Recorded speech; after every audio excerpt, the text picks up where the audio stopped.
اس میں چونکہ بعض حضرات نے ایک روایت کی وجہ سے جسے ہم شب برات کہتے ہیں، لیلۃ البرات، یہ شعبان کی 15ویں شب، درمیانی شب، اور اس کے بارے میں ایک روایت موجود ہے حضرت عائشہ صدیقہ رضی اللہ تعالی عنہا کی کہ رات کے وقت ان کی آنکھ کھلی اور وہ باری آپ ہی کے پاس شب باشی کی تھی، حضور کی، تو حضور موجود نہیں تھے، تو تشویش ہوئی کہاں گئے، تو جب تلاش کی گئی تو معلوم ہوا کہ حضور جنت البقیع قبرستان میں پہنچے ہوئے ہیں، اور وہاں آپ ان کے لیے جو بھی وہاں دفن ہیں ان کے لیے استغفار فرما رہے ہیں۔ جب پوچھا گیا معاملہ کیا، تو آپ نے فرمایا یہ بڑی عظیم رات ہے، اور اس رات میں فوت ہونے والوں کا فیصلہ ہو جاتا ہے، پیدا ہونے والوں کا فیصلہ ہو جاتا ہے، تو اب وہ بھی ایک لیلہ مبارکہ۔ اسی وجہ سے بعض لوگوں نے وہ جو سورہ دخان کی ابتدائی آیات ہے انا انزلناہ فی لیلۃ مبارکہ،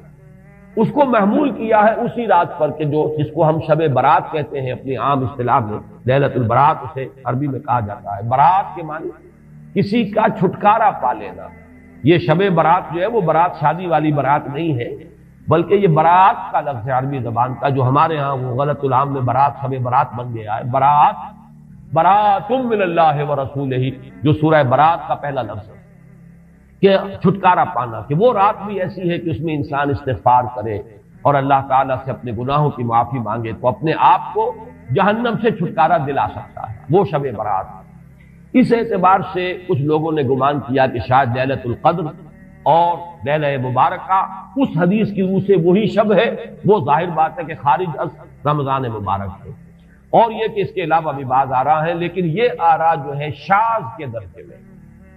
میں یہ کہہ سکتا ہوں کہ تقریباً اجماع ہے اس پر کہ یہ رات رمضان مبارک ہی کی ایک رات ہے۔ اس کی دلیل ایک تو یہ کہ القرآن یفسر بعضہ بعضا کے اصول کے مطابق قرآن مجید کے اندر سورہ بقرہ میں واضح کر دیا گیا شہر رمضان الذی انزل فیہ القرآن، رمضان مبارک کا مہینہ وہ ہے کہ جس میں قرآن نازل کیا گیا، اور یہاں فرمایا انا انزلناہ فی لیلۃ القدر، ہم نے اس کو اتارا ہے لیلۃ القدر۔ ان دونوں کو جوڑیے تو اس کا ایک لا محالہ جو ایک انیویٹیبل رزلٹ نکلتا ہے وہ یہی ہے کہ یہ لیلۃ القدر رمضان مبارک ہے۔ دوسری اس کی تائید ہوتی ہے وہ مشہور حدیث جس کو الحمدللہ کہ ہم نے بہت عام کیا ہے، رمضان مبارک کی آمد سے قبل کوشش ہوتی ہے ہر سال جو ہے اس کی یاد دہانی کرا دی جائے۔ ایک طویل خطبہ جو حضور نے دیا تھا، خطبنا رسول اللہ صلی اللہ علیہ وسلم فی آخر یوم من شعبان، یہ حضرت سلمان فارسی رضی اللہ تعالیٰ عنہ سے مروی ہے کہ حضور نے شعبان کے آخری دن ہمیں خطبہ ارشاد فرمایا، یا ایھا الناس قد اظلکم شہر عظیم شہر مبارک شہر فیہ لیلۃ خیر من الف شہر، لوگوں آگاہ ہو جاؤ، تم پر ایک بہت مبارک مہینے نے، بڑی عظمت والے مہینے نے سایہ کر دیا ہے، سایہ فگن ہو گیا ہے تم پر ایک مہینہ جو بڑی عظمت والا ہے، شہر عظیم جو بڑی برکت والا ہے، شہر مبارک، اور تیسرا جملہ اس میں یہی ہے شہر فیہ لیلۃ خیر من الف شہر، وہ مہینہ کہ جس میں ایک رات وہ بھی ہے کہ جو 1000 مہینوں سے افضل ہے۔ ان دونوں چیزوں کے حوالے سے تقریباً دلائل بھی موجود ہیں، اور ویسے یہ کہ جیسا کہ میں عرض کر چکا ہوں اجماع ہے کہ یہ رمضان مبارک ہی کی ایک شب ہے، لیکن رمضان مبارک کی کون سی شب ہے، اس پر بعض مفسرین نے تو لکھا ہے کہ 40 قول ہیں۔ چنانچہ صاحب تفسیر مظہری قاضی ثناء اللہ پانی پتی نے، میں نے وہ تفصیل تو نہیں پڑھی، کہ 40 قول نقل، لیکن امام راضی نے جو 9 قول نقل کیے ہیں وہ میں تیزی کے ساتھ آپ کو سنا دیتا ہوں۔ ابن رزین رحمہ اللہ کا قول یہ ہے کہ رمضان کی پہلی شب ہے۔ حضرت حسن بصری رحمت اللہ علیہ یہ ہے تابعین میں سے، اس لیے میں رضی اللہ عنہ نہیں کہہ رہا، رحمت اللہ علیہ، حضرت حسن بصری رحمت اللہ علیہ کی رائے ہے کہ یہ 17ویں شب ہے، یعنی وہ شب کہ پھر جس کے اگلے دن جو ہے وہ غزوہ بدر ہوا ہے، یوم الفرقان۔ حضرت انس رضی اللہ تعالی عنہ مرفوعاً روایت کرتے ہیں کہ یہ 19ویں شب ہے۔ محمد بن اسحاق جو بہت بڑے سیرت نگار ہیں حضور کے، ان کا قول ہے کہ یہ 21ویں شب ہے۔ حضرت عبداللہ ابن عباس رضی اللہ تعالی عنہما سے قول جو ہے مروی ہے کہ یہ 23ویں شب ہے۔ حضرت عبداللہ ابن مسعود رضی اللہ تعالی عنہ سے مروی ہے کہ یہ 24ویں شب ہے، اور اس کو میں ذرا اہمیت دیتا ہوں اس لیے کہ 24ویں شب جو ہے سورہ علق کی ابتدائی آیات کے نزول کے ضمن میں کچھ حساب کتاب کے جوڑنے سے 24ویں اور 25ویں شب کا بھی معاملہ جڑتا ہے، جو کہ میں نے آپ کو سورہ علق کے درس کے دوران بتایا تھا۔ اس کے بعد حضرت ابو ذر غفاری رضی اللہ تعالیٰ عنہ کا قول ہے کہ یہ 25ویں شب ہے۔ اس کے بعد حضرت ابی ابن کعب رضی اللہ تعالیٰ عنہ کا قول ہے، یہ وہ ہے جن کو کہ حضور نے خود فرمایا کہ اقرأہم ابی ابن کعب، قرآن مجید کے سب سے بڑے قاری حضرت ابی ابن کعب ہیں رضی اللہ تعالیٰ عنہ، اور ان کے بھی سینے پر آپ نے تھپکی دی تھی کہ ایک سوال کیا آپ نے کہ سب سے عظیم سورت کون سی ہے، اور جب انہوں نے صحیح جواب دے دیا سورہ فاتحہ، تو پھر یہ کہ اس پر حضور نے تھپکی دی کہ تمہیں اللہ تعالیٰ نے بہت صحیح مناسبت عطا کی ہے علم کے ساتھ۔ ان کی اور صحابہ میں سے بہت سے لوگوں کی رائے، یہاں تک کہ یہ کہا جا سکتا ہے کہ بقیہ اقوال جو ہیں وہ شاذ کے درجے میں ہیں، اور یہ گویا کہ اگر اجماع نہ کہا جائے تو بہت حد تک اتفاق کے درجے میں ہے کہ یہ 27ویں شب ہے۔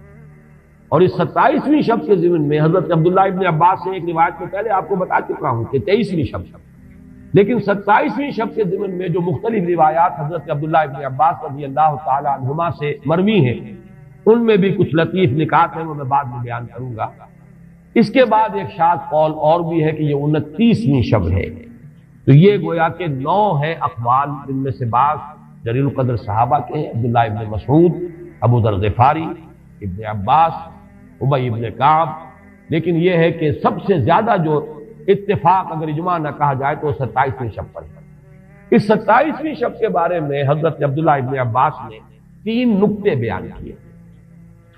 ایک نکتہ تو یہ ہے کہ یہ پوری سورہ مبارکہ جو ہے سورۃ القدر، اس میں 30 الفاظ ہیں، اور ان 30 الفاظ میں سے 27واں لفظ ہے ہیا حتی مطلع الفجر، یہ 27واں ہے۔ اس کے اعتبار سے گویا کہ انہوں نے ایک ربط قائم کیا ہے کہ یہ 27ویں شب ہے۔ ایک بات انہوں نے یہ کہی ہے کہ اللہ تعالیٰ کو وطر محبوب ہے، اللہ وطر و یحب الوطر، اللہ خود بھی اکیلا ہے اور وطر کو پسند کرتا ہے۔ پھر یہ کہ وطر جو ہے اب رمضان مبارک کے اندر اگر وہ وطر شمار کیے جائیں گے تو 14-15 وطر بن جائیں گے، لیکن اس میں چونکہ آخری عشرے کے بارے میں بہت سی روایات جو ہے ان کا تقریباً اجماع ہو جاتا ہے کہ آخری عشرے میں، تو آخری عشرے میں بھی 5 وطر آئیں گے، 21ویں، 23ویں، 25ویں، 27ویں، 29ویں۔ لیکن حضرت عبداللہ ابن عباس کہتے ہیں کہ 7 کا حصہ اللہ تعالیٰ کو بہت پسند ہے، اور بہت سی چیزیں جو ہیں عالم تکوینی میں بھی اور عالم تشریعی میں بھی بہت سی چیزیں وہ ہیں کہ جو 7 کے حصے کے ساتھ وابستہ ہیں۔ 7 آسمان ہیں، 7 زمینیں ہیں، ہفتے کے 7 دن ہیں، طواف کے 7 شوط ہیں، سعی بین صفا والمروہ وہ بھی 7 مرتبہ ہے، ادھر سے ادھر، ادھر سے ادھر 7۔ اسی طریقے سے سجدے کے اعضاء بھی 7 ہیں، تو اس سے انہوں نے پہلے وطر اور وطر کے بعد 7 کا حصہ رمضان کے آخری عشرے کی وطر راتیں اور ان میں 7ویں رات یعنی 27ویں شب وہ اپنے اس حساب کتاب سے بھی، اور جب انہوں نے یہ بات بیان کی تو حضرت عمر رضی اللہ تعالی عنہ نے ان کی تحسین کی۔ آخری بات اور بھی کہی گئی ہے کہ لیلۃ القدر جو ہے اس کے اندر حروف کو اگر شمار کیا جائے تو 9 بنتے ہیں، اور یہ لیلۃ القدر اس سورہ مبارکہ میں 3 مرتبہ آیا ہے۔ انا انزلناہ فی لیلۃ القدر وما ادراک ما لیلۃ القدر لیلۃ القدر خیر من الف شہر، اس اعتبار سے بھی 3 کو ضرب دی جائے 9 سے تو وہ بھی 27 کا عدد بنتا ہے۔ بہرحال یہ میں نے جیسے کہ عرض کیا تھا کہ ان کا کوئی تعلق نہ صرف سے ہے، نہ نحو سے ہے، نہ روایات سے، لیکن بہرحال حضرت عبداللہ ابن عباس کا ایک ذوق ہے، اس کو آپ ذوقی باتیں بھی کہہ سکتے ہیں، لیکن یہ کہ حضرت عبداللہ ابن عباس کی ذوقی بات ہے، لہذا اس کا کم سے کم تذکرہ ہو جانا چاہیے۔ ایک بحث یہ ہے کہ اہی باقیۃ ام لا، کیا یہ رات جو اس کی عظمت تھی یہ باقی ہے یا صرف وہی رات جو تھی جس میں کہ قرآن مجید نازل کیا گیا وہی عظمت کی حامل تھی؟ انا انزلناہ فی لیلۃ القدر، یا یہ کہ اب بھی ہر سال یہ رات آ رہی ہے تو اسی عظمت کی حامل ہے، اسی قدر و منزلت کی، اسی برکت کی حامل ہے؟ اس پر بھی تقریباً ایک اجماع ہے کہ یہ لیلۃ القدر باقی ہے، ہر سال آتی ہے۔ اس کے ضمن میں بلکہ میں چاہتا ہوں کہ اپنے ایک قول کی تصحیح کر دوں کہ میں ایک رائے میں نے ابتدائی دور میں بیان کی ہے اپنے بعض خطبات میں، تقاریر میں، اور وہ جیسا کہ ایک خطیبانہ انداز ہوتا ہے قرآن مجید کی عظمت کے بیان کے ضمن میں میں یہ باتیں، یہ بھی نقطے کے درجے کی باتیں ہوتی تھی اور وہ میں بیان کرتا رہا ہوں کہ قرآن ہے اصل عظمت کی حامل شے۔ جس رات میں یہ قرآن نازل ہوا وہ لیلۃ القدر بن گئی، گویا کہ لیلۃ القدر کی عظمت جو ہے وہ قرآن کی عظمت سے مستعار ہے۔ جس مہینے میں یہ نازل ہوا وہ مذہب جو ہے، وہ مہینہ جو ہے مبارک ہو گیا، شہر مبارک، اور وہ مہینہ جو ہے وہ روزے کی عظیم عبادت کے لیے مختص کر دیا گیا۔ اسی طریقے سے جو دن اس کی تعلیم کے لیے خاص کیا گیا، جو جمعے کا دن جو ہے وہ در حقیقت تعلیم قرآن کے لیے، یتلو علیہم آیاتہ ویزکیہم ویعلمہم الکتاب والحکمہ، جو حضور کا عمل تھا اسی کو دوام عطا کیا گیا ہے خطبہ جمعہ کی صورت میں۔ وہ دن جو ہے وہ سید الایام بن گیا کہ ہفتے کے دنوں میں وہ سردار دن ہے، جمعے کا دن جو ہے وہ سردار ہے تمام دنوں میں۔ یہ بات اپنی جگہ پر صحیح ہے جہاں تک اصولی اعتبار سے، لیکن میں اس میں جو تصحیح کر رہا ہوں جزوی طور سے وہ یہ ہے کہ لیلۃ القدر کی عظمت جو ہے وہ خود اپنی جگہ پر ہے، فی نفسہا ہے، اپنے ہی مقام پر ہے، اپنی جگہ ہے، بجائے خود، جسے کہتے ہیں فارسی میں بجائے خود عظمت کی حامل۔ اور اس کی عظمت کا مقام یہ بھی ہے کہ اس میں فیہا یفرق کل امر حکیم، تمام معاملات جو ہیں اللہ کے فیصلے جو ہیں ان کو ایشو کر دیا جاتا ہے، وہ گویا کہ حوالے کر دیے جاتے ہیں، وہ فیصلے صادر ہو جاتے ہیں اللہ تعالیٰ کی جناب سے۔ تو یہ اس کی عظمت قدیم ہے۔ قرآن کا نزول اس کے ساتھ شامل کیا گیا ہے کہ اس عظیم رات کا انتخاب کیا گیا ہے قرآن کے نزول کے لیے۔ یہ میں چاہتا تھا کہ اپنے ان سابقہ بیانات کے ضمن میں یہ تصحیح جو ہے میں آپ کو نوٹ کرا دوں۔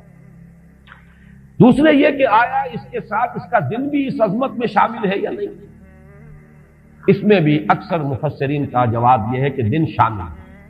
اس لیے کہ قرآن مجید کا حساب کتاب، عرب کی تقویم،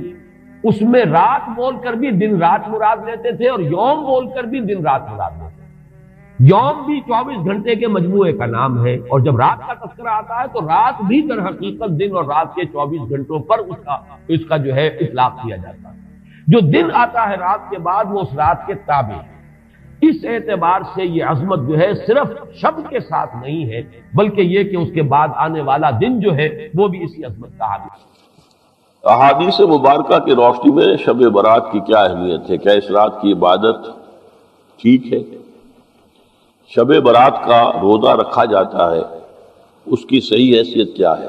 شب کا روزہ تو کبھی ہوتا ہی نہیں، یہ آپ نے شب برات کا روزہ کیسے لکھ دیا؟ شب رات کو کہتے ہیں نا۔ شب برات جو ہے اس کو کہا گیا ہے اس لیے کہ ان کا خیال ہے کہ اس رات میں اللہ تعالیٰ بہت سے لوگوں کو اس کا کو بخشتا ہے۔ برات، اللہ تعالیٰ جہنم سے ان کو رستگاری عطا فرماتا ہے۔ اس کے ضمن میں جو صحیح احادیث ہے صرف ایک ہے، اور وہ یہ ہے کہ حضرت عائشہ صدیقہ رضی اللہ تعالیٰ عنہ بیان کرتی ہے کہ ایک روز حضور کی میرے ہاں شب باشی کی باری تھی، لیکن میری رات کو آنکھ کھلی تو حضور نہیں تھے موجود، تو مجھے تشویش ہوئی کہ آپ کہاں گئے؟ تو میں ڈھونڈتی ہوئی وہ یا کسی اور کو آپ نے بھیجا، بہرحال مجھے پوری تفصیل یاد نہیں ہے، تو معلوم ہوا کہ آپ جنت البقیع میں گئے ہوئے ہیں اور وہاں پر استغفار کر رہے ہیں اللہ سے، اور تمام جو بھی وہاں پر مردے دفن ہیں ان کے لیے مغفرت کی دعا کر رہے ہیں۔ بس یہ ثابت ہے۔ باقی اب اس میں جو ہے ہندوؤں سے ہم نے مانگ لی دیوالی، تو وہ دیوالی جو ہے وہ روشنی کی جا رہی ہے اور بتیاں جلائی جا رہی ہیں، تو مختلف لوگوں سے ہم نے بورو کی ہیں چیزیں، جیسے عید میلاد النبی ہے وہ ہم نے کرسچن سے بورو کر لی، یا شیعوں کے تعزیوں کا توڑ کرنے کے لیے ہم نے بات بنا لی۔ اب اس میں جو ہے روشنیاں کی جا رہی ہیں، یہ دیوالی کا گویا کہ ہم نے توڑ فراہم کیا ہے یا اس کی نقل ہم کر رہے ہیں۔ یہ چیزیں نہیں، البتہ نماز رات کی عبادت تو ہر رات میں بہت اعلیٰ ہے۔ چلیے اگر اور دنوں میں نہیں ہوتا ہے، اس رات کو آپ کو، کیونکہ حضور نے بھی استغفار کیا خاص طور پر جا کر جنت البقیع میں، تو اگر آپ بھی کریں، نماز پڑھیں اور استغفار کریں تو کیا ہے، بہت اچھی بات ہے، اس میں تو کوئی حرج کی بات ہے ہی نہیں۔ لیکن اسے کوئی تہوار کی طرح منانا، پٹاخے چھوڑنا اور جو ہے وہ روشنی کرنا، یہ بھارت صحیح نہیں ہے۔ روزہ بھی چونکہ 15ویں شب ہوتی ہے، 15واں دن ہوتا ہے، پھر اس اعتبار سے حضور کے معمولات میں تھا کہ آپ ہر مہینے کی 13, 14, 15 تاریخوں میں روزہ رکھتے تھے. تو اگر آپ یہ نیت کر کے روزہ رکھ لیتے ہو کیا کہنے ہیں، نور علی نور ہے. اور روزہ کسی وقت بھی نفلی روزہ رکھا جائے اللہ تعالیٰ قبول فرمائے گا.